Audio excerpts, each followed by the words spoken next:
So now we're going to read here in the book of Deuteronomy, okay, chapter 1. We're going to start at verse 1, okay? Now it says, these be the words which Moses spake unto all Israel on this side of Jordan in the wilderness. All right. So this is where Moses was speaking the words unto the second generation of Israelites that were going to go into the promised land. All right. They were going to take the promised land. So remember, the first generation did not go in. Okay. So remember, the Most High had cursed them to wander the wilderness for the next 40 years until all of them were basically destroyed, outside of two, which was Caleb and Joshua, who were the only ones to actually allowed to go into the actual, to the Holy Land. Okay. So now it says, in the plain over against the Red Sea. All right, the plain over against the Red Sea between Paran, Tophel, Laban, Hazeroth, and Dis-Zabah. Okay, it says, verse 2, there are 11 days' journey from Horeb by the way of Mount Seir unto Kadesh Barnea. And it says, and it came to pass in the 40th year in the 11th month, right, on the first day of the month, right? So this is the 40th year, all right, in the 11th month on the first day of the month, right? So this is practically letting us know that this is what we will call a new moon, right? The first day of the month. So on this new moon, right?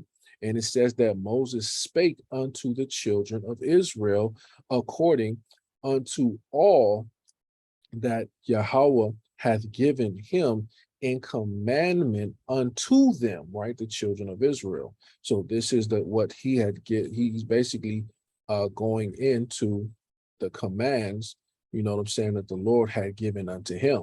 All right. So verse 4, as it says, and it says, after he had slain Sihon, the king of the Amorites, which dwelled in Heshbon, and Og, the king of Bashan, which dwelt in Asaroth in Edrei. It says on this side Jordan, in the land of Moab. Okay, so they were in the land of Moab. So they had destroyed Sihon, the king of the Amorites, right, which dwelt in Heshbon. Okay, and they also killed Og, the king of Bashan, right? So Bashan had ruled what territory is now what was now given to the children of Manasseh, right? So that was the west, all right, West Manasseh. Okay, and then he said in Heshbon, right? In Heshbon, where Sihon was, which that was also a part of the territory in the land of Moab, right? And I believe Gad and Reuben took those regions. Okay. Now it says on this side Jordan in the land of Moab. All right. So they're in the land of Moab. It says, began Moses to declare this law. All right. He began to declare this law. Okay. So now he's going to basically go over the history, right? In the book, you know what I'm saying? In this book, which we call Deuteronomy. All right. So now to understand, you know what I'm saying, just a little bit about, the book of Deuteronomy, right? Or just a general overall view, right? So remember, the reason why we're reading this, you know what I mean, on the beginning of this, right? Because remember, this is the fifth and final book of the first five books of Moses, right? Okay. So Moses begins his final monologue, you know what I mean, 5 weeks before his death.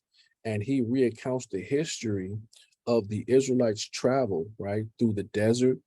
And he places emphasis on the rebuking of them. Okay. He goes back into the history of the spies. He describes Israel's, conquest of the Amorites, and, just as we showed, right, the Bashanites, right? So, he goes into that. All right. So that's why, as we read verse 1, right, it shows us that the Israelites are situated on the eastern bank of the Jordan River. okay, on the verge of entering the land of Canaan, all right? So now remember, this is Moses being close to death, okay? So as we get towards the end of the book, you see that, you know, after Moses basically reiterates this entire history to this generation, okay, we see that, you know, he's basically towards, you know, towards the end of his death. So I believe Moses was about 20 years old, all right, 25 years old, okay, when he died. All right. So Moses lived a very lengthy life. All right. So you know, so Moses' death, uh, Moses' death is imminent, okay? So this is the setting for Moses' final statements to the nation, you know, he loved and he tended to for over 4 decades. All right. So now, after delivering a veiled rebuke to the nation for their many past misdeeds, all right, Moses revisits the period of some 39 years earlier before the Israelites left Mount Sinai at Yah's behest with the intentions of immediately invading and entering the land of Canaan, all right? So remember, at this time, Moses expressed to the Hebrews his inability to single-handedly bear the burdens of the leadership, okay, because Yah has multiplied our nation, all right? So remember, we became, you know, as the stars of heaven, okay, for an abundance. So like we, you know, those 40 years or 39 some years, man, our nation literally multiplied, okay? So remember, you know, as Moses is getting older, he's preparing Joshua to basically go in to, to basically go in and conquer all of the land of Canaan. All right. He's preparing him. Okay. So now let's continue reading. So, so again, we're gonna let's read verse 6. So this is Moses declaring this law. All right. This is him declaring this law. Now it says, and the Lord spake unto us in Horeb, saying, ye dwelt long enough in this mount. Turn you and take your journey and go to the mount of the Amorites and unto all the places nigh thereunto, in the plains, in the hills, and in the vale, and in the south, and by the sea, the seaside.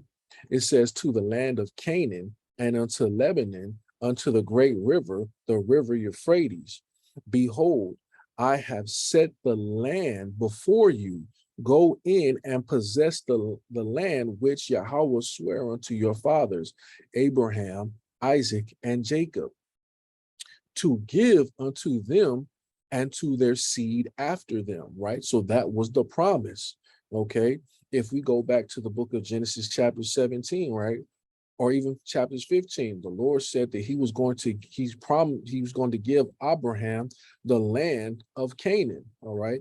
Or give to his descendants the land of Canaan. So Abraham was there, he was in a pilgrimage, you know what I mean? He was just, you know, basically like surveying the land, seeing how beautiful, how lush it is. So he got to enjoy the fruits of the land, right? But the possession of it, no, he didn't get to enjoy that. Neither did Isaac, and neither did Jacob, okay? But their descendants, right? The Israelites who became the nation in Egypt, right? They would basically receive the inheritance of the land by destroying the peoples that occupied it, right? Which were the Canaanites, okay? Now let's read verse 9. So we're right here. And I spake unto you at the time, saying, I am not able to bear you alone. Bear you myself alone, right? So Moses is declaring, right, how he was not able to bear, you know, the Israelites alone, right? Their burdens and all of that. Okay. So Yahweh, your power, had multiplied you, and behold, ye are this day as the stars of heaven for a multitude, right? So Israel had multiplied, you know, in an abundance, in a numerous number, right, as the stars of heaven. So there this might, so there this host, okay. So this is why you see that Balak, you know what I'm saying, who was the king of the Moabites, I believe that's his name, you know, who was the king of the Moabites, who basically was like, he was perplexed, man, at this people, man, that just came out and it's just walking through his land. All right. And this is why he wanted them cursed. Okay. Because of how numerous, right, and how powerful they looked. All right.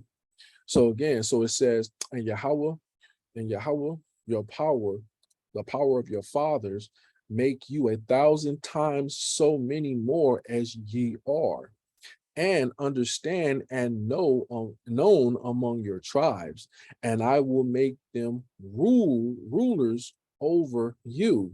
Okay. And ye answered me and said, the thing which thou hast spoken is good for us to do, right? So basically, excuse me, let me go back, Salakia, because I missed some verses. Hold on, let me see if I can blow this up. No, I can't. So here we go. So let me start at verse 11 again. All right. And Yahweh, the power of your fathers, make you 1,000 times so many more as ye are, and bless you as he hath promised you. Right? Verse 12. How can I myself alone bear your cumbrance and your burden and your strife? So a lot of this was going on amongst our nation, right? And Moses was bearing this alone. He had this weight on his shoulders where he was dealing with all the problems of the people. And we know that Jethro, his father-in-law, had gave him sound wisdom, right? To do what? Establish a leadership, okay? Because remember, Moses was already teaching them the way that they must walk, right? And the work that they must do. But now, it's like now you have the minor issues that are going on amongst the people, right? So from the civil issues, the moral issues, all of those things, man, they were piling up, right? And when you're dealing with a people that's like that's as the stars of heaven, for a multitude, it gets burdensome. All right, you're doing this by yourself, right? So that's why Jethro, his father, gave him the advice not to do it alone. All right, through the Spirit of the Most High, Moses, like, you're right. Establish leadership. Okay. So now this is what Moses is letting it be known, right? And he let the people know this. Okay. So that's why he said in verse 12, how can I myself alone bear your cumbrance and your burden and your strife? Take you wise men, he says, and understanding and known among your tribes, and I will make them rulers over you, right? So he's establishing this leadership, all right, in the nation. So judges, elders, etc. And he says, and ye answered me and said, the thing which thou hast spoken is good for us to do, right? So they agreed with this, all right? So now it says, verse 15, so I took the chief of your tribes, wise men and known, and made them heads over you, captains over thousands, and captains over hundreds, and captains over fifties, and captains over tens, and officers among your tribes, right? So he broke everything down, okay, in militant fashion, all right? So basically to help govern the nation, okay? And you'll see how everything is on one accord, okay? So now, and this is how the Father brought us out of the land, man.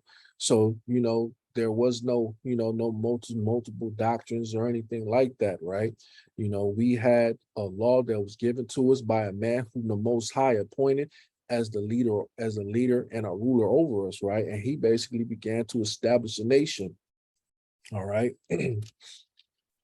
So yeah, so he began to establish a nation. So there weren't multitudes of doctrines. All right. So I'm still in Deuteronomy chapter 1, and I just read verse 15. Okay, Deuteronomy chapter 1 and verse 15. Sorry, you can't really see it, but I'm like right here. Okay, right here. All right, I'm at this verse. So he said, I took of your tribes wise men and known, and made them heads over you, captains over thousands, and captains over hundreds, and captains over fifties, and captains over tens, and officers among your tribes. He says, and I charged your judges at that time, saying, hear the causes between your brethren, and judge righteously between every man and his brother, and the stranger that is with thee. You see that? So this is verse 16. All right, I'm at verse 16 now. Okay. So he charged our judges at that time, right? So remember, this is Moses reiterating this law to the people. He's giving them the history, right? Okay. So remember, this is, this is Moses letting the second generation know. All right, what was going on. Okay. So now he says, so now it says, and I charged your judges at that time, saying, hear the cause between your brethren, and judge righteously between every man and his brother, and the stranger that is with him. Okay. So he's saying, judge every cause righteously. Okay, between a man and his brother, right? And also the stranger, meaning those who sojourn, amongst us, right? The stranger was there. So we just couldn't cast them off and not judge their causes righteously, right? So we had to basically do the same thing with them as we would with our own brethren. All right. Make sure that we judge righteous judgment. Okay. And it's not lopsided or anything like that, like it is in this society, right? Where you have a black man, you know what I'm saying, for possession of marijuana getting 15 years, to where it as a white man who would just get 6 months. You see what I'm saying? For a marijuana charge or a slap on the wrist, right?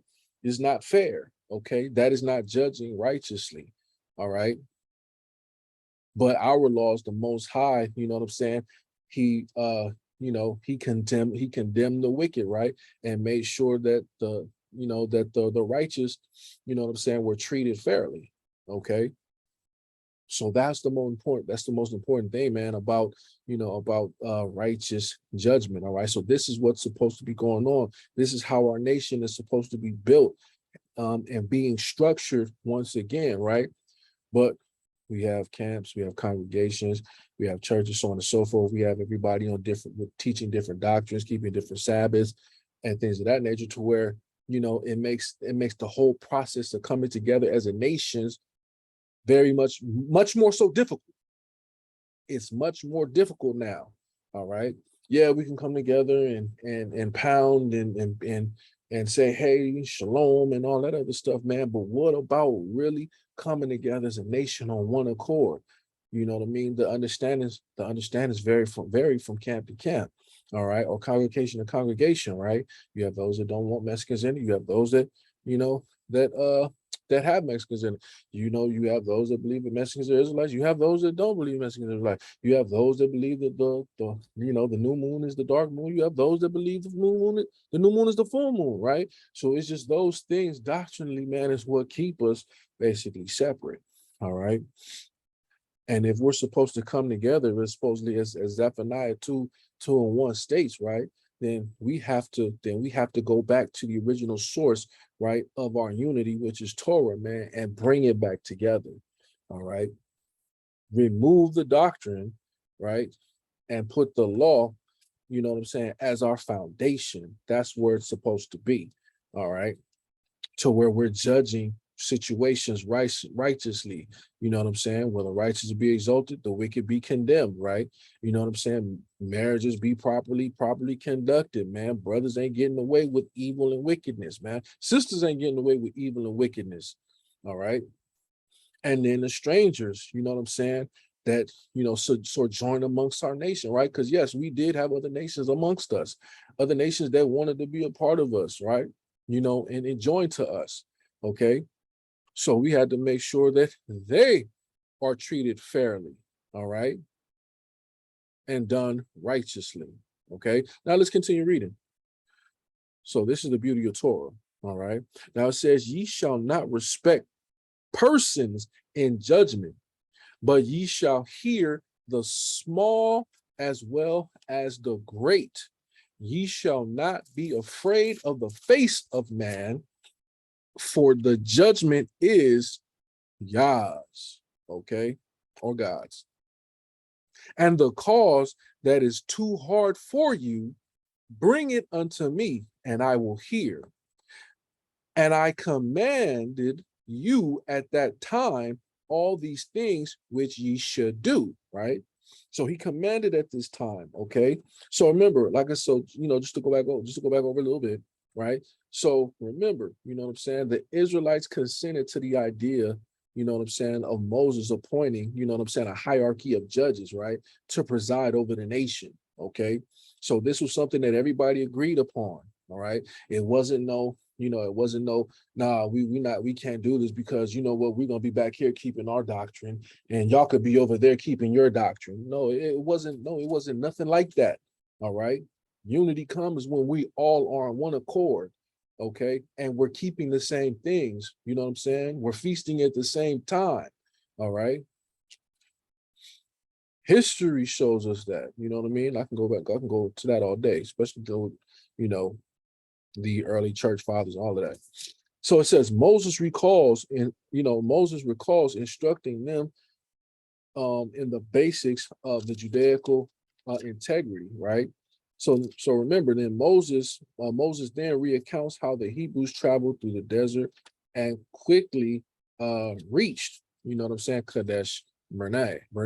Okay, so that is the next part that you know what I'm saying that we're going to be reading with. All right. So remember that's that Kadesh Barnea, right? Um, it lies on the southern borders of the Holy Land. Okay, so like that's like where I believe where Judah's territory would actually be located. So I'm going to read verse 19. Okay, now it says, we're right here. So it says, then we departed from Horeb. We went through all the great and terrible wilderness, right? So remember, you can go back and read the book of Numbers, right? And it'll show you all of the places in which our ancestors hit, right? So they went through a lot of tribulation, while they were in the wilderness, right? So the Most High basically purged, many of the rebels, you know what I'm saying, that were amongst the nation out. All right. So everybody that wanted to do their own thing, everybody that wanted to follow their own doctrine, right? You know what I mean? He got rid of them. You see that? He got rid of them. Those that didn't want to be on one accord, those that didn't want to be under the established leadership, right? You know what I mean? Our people still have those problems right now, okay? And guess what? And Yah is going to do the same thing. He's going to purge, right? And put men in position that he feels will run this nation, you know what I'm saying, accordingly, all right? So all we got to do is make sure we keep our eyes open, all right? And make sure that we're doing what thus saith the Lord, okay? So now it says, um, we went through all the great and terrible wilderness which ye saw by the way of the mountain of the Amorites, as Yahweh our power commanded us, and we came to Kadesh Barnea. And it says, and I said unto you, ye are come unto the mountain of the Amorites, which Yahweh Yahweh our power doeth give unto us. Behold, Yahweh thy power hath set the land before thee. Go up and possess it, as Yahweh, the power of thy fathers, hath said unto thee. Fear not, neither be discouraged, right? So now we're being encouraged, right, to be able to go and to take the land, all right? Don't be discouraged, okay? All right. So, so now you see Yah is about to go into the account of where he sent out scouts. All right. We're right here in verse 22. All right, for those that are watching. All right. Let me highlight it so you guys can actually see. Oops. There we go.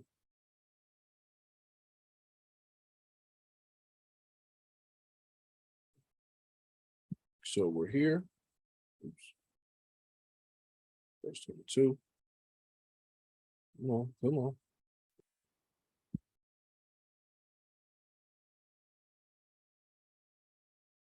All right. So this is where we're at.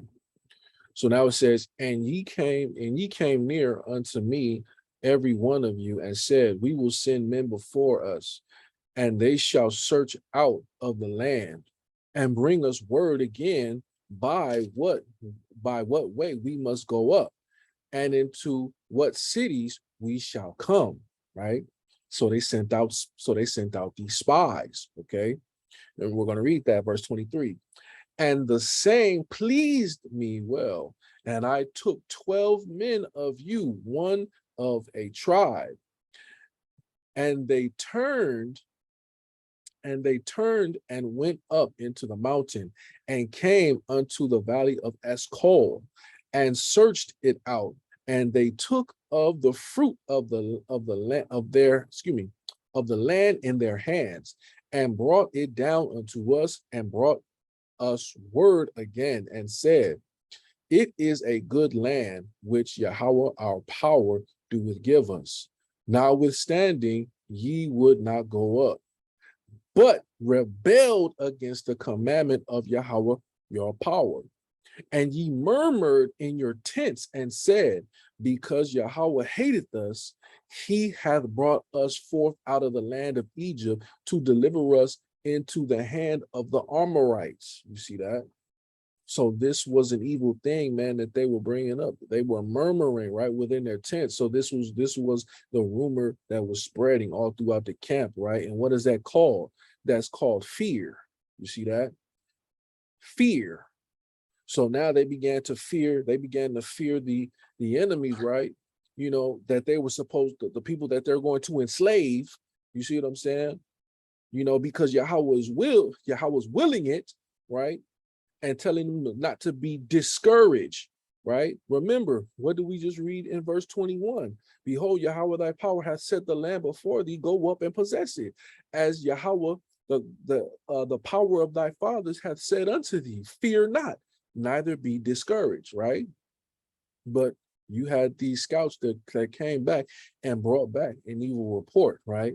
And the people heard it, and the people began to murmur, right? And they thinking in their minds that they're gonna be enslaved by this people because they're so much bigger and taller and all this other stuff. And now we're gonna be slaves to them. We were already slaves to the Egyptians. The Lord brought us out of the land of Egypt, you know, because he hates us. You see that? Now he's gonna deliver us into the hands of the Amorites to destroy us. We just got out of Egypt, y'all. Now he wants to kill us and bring it.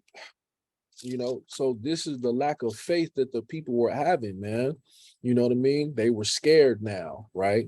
And remember, you know, this right here, this can put a damper in any plans, you know what I mean, that you may have, right? So remember, our ancestors feared then, our people fear now.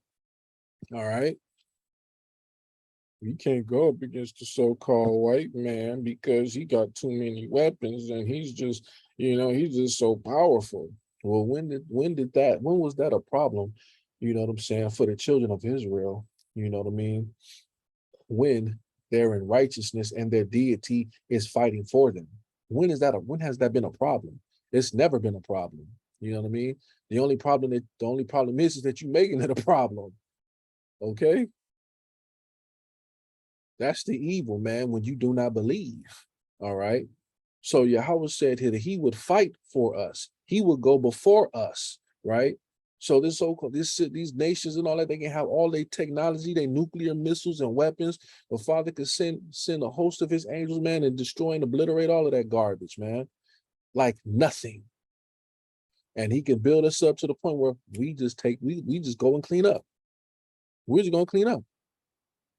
That's all. That's pretty much all that our ancestors did. They just did the cleanup job. Yahweh did the rest. He put the fear in these nations, man, to where their hearts melted like wax. All right. Not to continue ranting or anything, but let's continue reading. Okay. Let Torah speak for itself. So it says, where was I located? All right, now verse 26. Notwithstanding, ye would not go up, but rebelled against the commandment of Yahweh your power, and ye murmured in your tents and said, because Yahweh hated us, he hath brought us forth out of the land of Egypt to deliver us into the hands of the Amorites to destroy us. Whither shall we go up? Our brethren have discouraged our hearts, saying, the people is greater and taller than we. The cities are great and walled up to heaven. And moreover, we have seen the sons of Anukim there. See that? So they understood, they knew who the sons of Anukim there, right? Which they were the remnant of the giants, right? Of old. Now it says, then I said unto you, dread not, neither be afraid of them. Yahweh your power which goeth before you he shall fight for you. Do you see that? Let me highlight that for y'all. Let me highlight that in Torah for you, in case you forget. If we write, he said what? Yahweh your power which goeth before you, he shall fight for you. According to all that he did for you in Egypt before your eyes. You see that? So we know, we read about the destruction, man, that befall the ancient Egyptians. We read about that. We saw how demoralized, man, how economically destroyed the land of Egypt was after our power had got done with it, right? After he sent plagues of flies, locusts, frogs, blood, you know what I mean? He sent hail, fire, he's thunder, lightning. He sent all of these plagues, right? And then the final plague was a blow to the entire nation, you know what I'm saying? Male population, right? Where he slayed every firstborn male. You see that? Whether man or beast, he killed them. Okay. Why? Because it was revenge, because they killed you. And he redeemed all of the males, you know what I'm saying, for our nation. Okay. So remember, it says in scripture, the wicked must be ransomed, you know what I mean, for the righteous. Let me pull that up real quick, y'all. Let me pull that up. I'm going to get it in my Bible, okay, so that we don't lose our spot here, all right?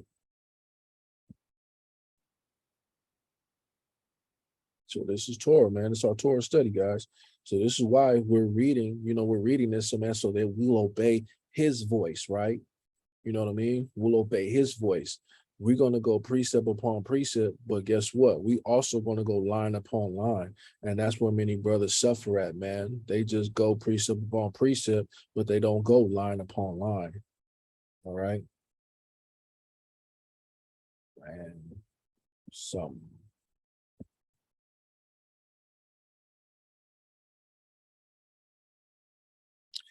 Proverbs 21:18.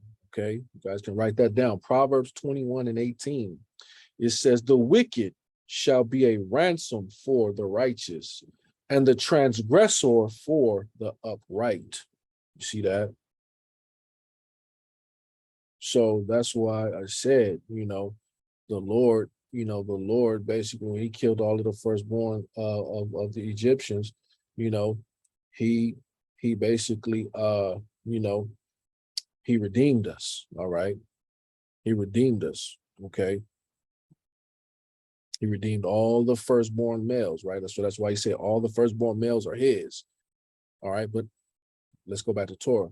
So again, you know what I mean? The people were scared. They were afraid of the giants that were there as well. All right. And of course, Moses is letting them know, man, that Yahweh, he said what? Yahweh, your power which goeth before you, he shall fight for you, right? According to all that he did for you in Egypt before your eyes, right? So remember, we read about what the Most High did in the land of Egypt. So just imagine how the first generation, man, of our ancestors, they actually witnessed, you know what I'm saying, all of the plagues, the darkness, the flies, the blood, all of that. They witnessed all of it. They heard the terrifying screams of the Egyptians. They seen their troubles, okay? And guess what? You know what I mean? We're witnessing the prelude of many of the problems of the nations now. All right. as the Lord is punishing them. Okay, as he's causing droughts and famines, as he's causing, weird weathers and stuff like that. You know what I mean? He's causing all these things, the bugs, things like that, plagues, things that are plaguing people now, right? Those are just the tidbit things, man, and we're witnessing them. You know what I mean? But that's why we got to stay right so that we don't suffer from, the plagues in which they're going to receive. All right. That's why we have to be set apart. Okay. We have to be set apart from them. Now, you want to cleave unto them? Go right ahead. But, you know what I'm saying? You may want to rethink that, knowing what's going to befall many of those nations. All right. So now let's continue reading again. So he says, in all, Salakia. Here we go. Yeah. Verse 31. And in the wilderness, where thou hast seen how Yahweh thy power bare thee, as a man doeth bear his son, in all the ways that ye went, until ye came into this place. Yet in this thing ye did not believe Yahweh your power. It says, who went in the way before you to search you out a place to pitch your tents, in fire by night, to show you by what way ye should go, and a cloud by day. And the Lord, verse 34, and the Lord heard the voice of your words and was wroth, and swear, saying, surely there shall not one of these men of this evil generation see that good land. You see that? So because of their lack of faith, the lack of faith in their generation, man, they were cursed not to see the land. All right. Yahweh swore that they wouldn't see it, the good of the land. All right. So remember, he said cities that they ain't even had to build. He said, all y'all gonna do, y'all gonna kill the people and just take their houses, take their cities for yourselves, take their farmlands, their vineyards. All of it is going to be yours to possess. All you got to do is pick who's gonna get it. That's it. First generation didn't want that. So basically, so now continue reading, which I swear to give unto your fathers, right? So he swore to give it unto our fathers, man. All right. It says, save Caleb, the son of Jephunneh, he shall see it, and to him will I give the land that he hath trodden upon, right? So remember, Caleb was one of the spies that went in. So he was of the tribe of Judah, all right? Remember, Joshua was of the tribe of Ephraim, okay? So you had an Ephraimite and a Judite, right? That basically were the only ones of the first generation who seen all the plagues in the land of Egypt, right? To basically touch the land and then receive their blessings of the inheritance to be a part of the land. All right. The only two out of the first generation. Not even Moses got to set foot in the land. Moses didn't get a chance to. All right. Because Yahweh was wroth with him. And Moses will reiterate. He will go into that, reiterate that too. Now he says, it says again, save Caleb, the son of Jephunneh, he shall see it, and to him will I give the land that he hath trodden upon, and to his children, because he hath wholly followed Yahweh. You see that? Because he hath wholly followed Yahweh. Okay. That was his blessing, man. He didn't waver, he didn't doubt, he didn't rethink or anything while he was spying out that land. Him and Joshua were the only ones that came with a good report, saying we can take it. Let's go up and take it now. You see that? So they seen the cowardice of the people, man. But it was the other, leaders of the tribes, man. Those are the ones who were being cowards.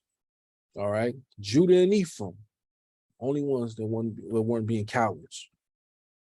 But the rest of the tribes, we can't take it. We can't take it. The people are too big. The cities are too highly fortified.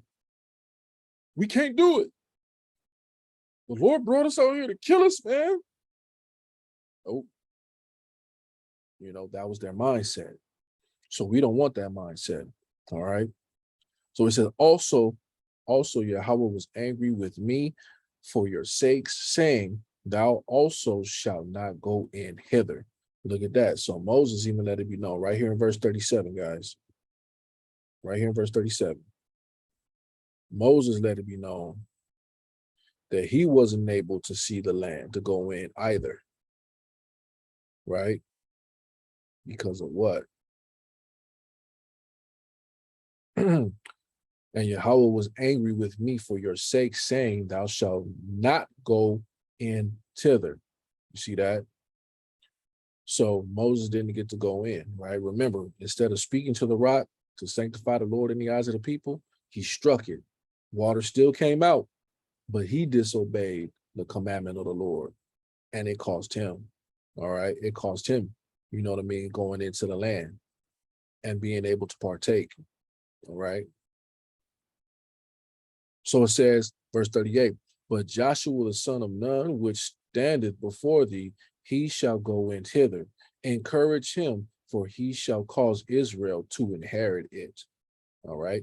So Joshua is now going to be the one to cause Israel to inherit this land. All right. That's the beautiful thing. Okay. So now we're going to finish out this chapter. Okay. So just to remember, just to go back over some of the details, right, of the chapter, for those who are just checking this out. All right. So remember, Moses demanded the right to send out scouts to, like survey the land, right? So Moses, recounted the tragic episodes in detail of how the scouts delivered a frightening report, claiming that the land was unconquerable. Despite Moses' protest, the Israelites adopt the scouts' attitude and decided not to enter the land of Canaan, right? So this caused Yahweh to bar the entire generation from entering the promised land because of the other scouts' cowardice. You know what I mean? It spread through the nation, right? Everybody in the land, all of them began to hurt, man. So it's like they began to fear. Okay, fear became upon them. Fear came upon them. All right. So now we're going to read verse 39 all the way to 46. Okay. So then we'll stop there. You know what I mean? As far as this is dealing with chapter 1, then of course the following Shabbat we'll deal with chapter 2. All right. In our reading. Okay. So now it says, moreover, your little ones, which ye say should be prey, and your children, which in the day had no knowledge between good and evil, they shall go in hither. You see that? So the ones that they were scared of being prey and all that other stuff, your little ones, he said, which ye said should be a prey, and your children. So he's like, that didn't know good, that didn't have the knowledge between good and evil. He said they're going to go into the land. All right. Now it says, and unto them will I give it, and they shall possess it. But as for you, turn you and take your journey into the wilderness by the Red Sea, by the way of the Red Sea. So now our ancestors were basically going to go in circles. It was going to go in circles. Just imagine how maddening that is, right? When you're just going to go in circles. For 40 years, you're going to go in circles. So every day that the spies were gone, the Most High, basically cursed it to be a year, all right? That they had to basically go in circles, right? So you can only imagine, man, how many people, why are we walking in circles? Why is this? Why is that? Why are we doing this? I don't understand. It's just right there. Let's go. Why we can't just go over there and take it now? No, because Yahweh said, because you know what I'm saying? Because your lack of faith. You ain't going in. You ain't taking it. All right. He's not going to give no faithless generation, man. You know what I'm saying? his his prized possession, right? Just like just like, you know what I'm saying, you know, being faithless now, man. The Father not gonna give us he's not gonna give us the inheritance of the kingdom of his kingdom, you know what I mean, which his son Yahweh Shah HaMashiach gonna rule, right? Real quick, let's go to let's look at Revelations, man. Revelations chapter 21. Revelations chapter 21, and let's get verse 8. All right, Revelations 21 and 8. He said, and it says this, it says, but the fearful and unbelieving and the abominable and murderers and whoremongers and sorcerers and idolaters and all liars shall have their part in the lake which burneth with fire and brimstone, which is the second death. You see that? So you ain't inheriting nothing. All right. Only those who overcome. Let's jump up and read verse 7 real quick. He that overcomes shall inherit all things, right?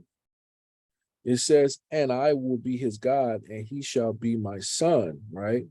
But he said, but the fearful and unbelieving, right? The fearful and the unbelieving, okay?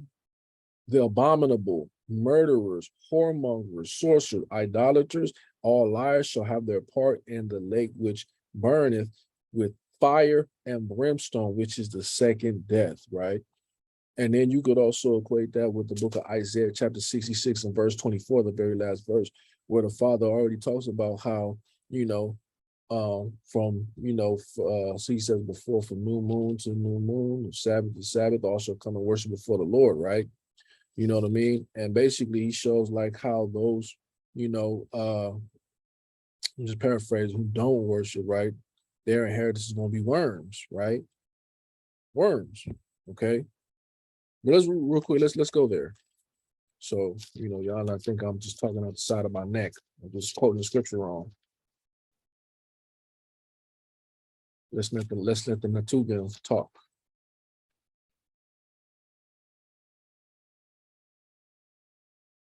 So Isaiah chapter 66 and I'll start at verse 23. Now it says, it shall come to pass that from one new moon to another, and from one Sabbath to another, shall all flesh come and worship before me, saith the Lord, right? That's also for the Jew and for the Gentile. All flesh shall come and worship before the Heavenly Father, right? And he says, and they shall go forth and look upon the carcasses of the men that have transgressed against me, for their worms shall not die, neither shall their fire be quenched, and they shall be abhorring unto all flesh. You see that? So that's self-explanatory right there. All right. They're going to be in abhorrence to all flesh. But just to show, man, like, the fearful, those who are fearful, those who are unbelieving, they're not going to get into, they're not going to get into the kingdom. You know what I mean? They're not going to get into the kingdom of Yah. All right. Let's get some more. Okay.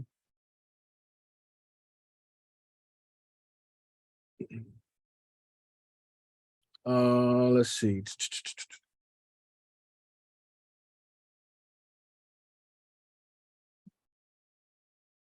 Let's go to the Apocrypha. Let's get chapter 2. Sirach chapter 2, and I'm gonna read verse 12. All right. Sirach chapter 2, and I'm gonna start at verse 12. Okay. And it says this: woe be to fearful hearts and faint hands, and the sinner that goeth 2 ways. Woe unto him that is faint-hearted, for he believeth not, therefore shall he not be defended. Woe unto you that have lost patience, and what will ye do when the Lord shall visit you? They that fear the Lord will not disobey his word, and they that love him will keep his ways. They that fear the Lord will seek that which is well pleasing unto him, and they that love him shall be filled with the law. You see that? So understand, man, like being fearful, you know what I mean? Being faint, faint hearted, all right? Being unbelieving, that's what's not going to get you into the kingdom of God, man. So Torah pretty much shows us and explains to us, man, in depth that, those who are disbelieving, how they're not going to receive the kingdom of Yah. They're not, okay? And this is why we have to make sure, that our belief in the Heavenly Father, you know what I mean, is strong, all right? It's solidified, okay? Because we could sit here, all day, man, and just, dilly and just basically, and just what you call it, just BS. You see what I'm saying? But guess what? We have to be like our ancestors. We have to have their mind, man, the righteous ones. We have to have their mind, right? To where we not wavering, to where, you know what I'm saying? We like, yo, we trust in him. All right. We trust in the Lord. Okay. So just like it says in Sirach chapter 1, and we're gonna let me read verse 28. Let me read this one. It says, distrust not the fear of the Lord when thou art poor, and come not unto him with a double heart. You see that? So don't distrust, you know what I'm saying? Or distrust not in the fear of the Lord. Okay. So fear him, right? Fear him. Okay. Obey his voice and keep his commandments, man. The history is here for us to understand, how our ancestors, how our ancestors thought. Okay.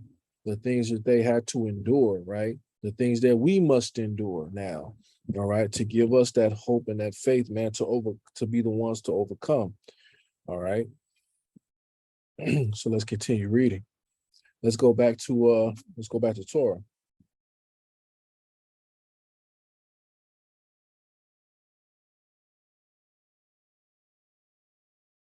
I read Isaiah chapter 66 and verse, it was 23 and 24 in Isaiah 66. And then I just read Sirach or Ecclesiasticus chapter 1, and I read verse 28. Okay. So now let's continue reading, all right, to finish out. And it says, and the Lord said unto me, I'm in verse 42 right now. Or actually, jump up, verse 40. Okay. Verse 40. It says, but as for you, turn you and take your journey into the wilderness by the way of the Red Sea. Then ye answered and said unto me, we have sinned against Yahweh. We will go up and fight according to all that Yahweh our power commands us. And when ye had girded on every man his weapon of war, ye were ready to go up into the hill, and Yahweh said unto me, say unto them, go not up, neither fight, for I am not among you, lest ye be smitten before your enemies. So I spake unto you, and ye would not hear, but rebelled against the commandment of Yahweh, and went presumptuously up into the hill. And the Amorites which dwelt in that mountain came out against you, and chased you as bees do, and destroyed you in Seir unto Hormah. And ye returned and wept before Yahweh, but Yahweh would not hearken unto your voice, nor give ear unto you. So ye abode in Kadesh many days, according to the days that ye abode there. You see that? That ye abode there. Okay. So that's where you were at. All right. That's where our ancestors were at. So they tried to go up. No, they're like, no, we're sorry. We sinned. We'll go up and fight. We'll go up and fight. And then they stubbornly, man, they girded up their weapons, man, like acting like they was ready to go. They were just scared, right? No, we're ready to go. And then what happened? The Lord told him, man, tell them don't do it. I'm not among them. I'm not with them. I'm not with them. He's not giving them that. So that shows you that the Most High did not budge in his decision or his choice because they just said they sorry. All right. So the Lord was not with them. He was not fighting for them. He told them that they were going to be smitten amongst their enemies. Or he said, least ye be smitten before your enemies. All right. You go, you're gonna die. So they were not here, but they rebelled against the command of Yahweh. Right. So that shows you, man, how stubborn. Moses told them, man, don't do it. Don't do it. And that's them rebelling against Yahweh. So they presumptuously went up to the hill, and the Amorites destroyed them and chased them. See that? So understand. So many of them, they got their butts kicked. They got killed, and I'm sure many of them were enslaved too. All right. So that's why he said, and ye abode in Kadesh many days according to the days that ye abode there. All right. So that's where they were at. So we're going to stop there, man. You know what I mean? For our Torah reading. Okay. And then, we'll pick it up at verse 2, right? So we're going to make sure that, we start really solidifying ourselves in the reading of the Torah.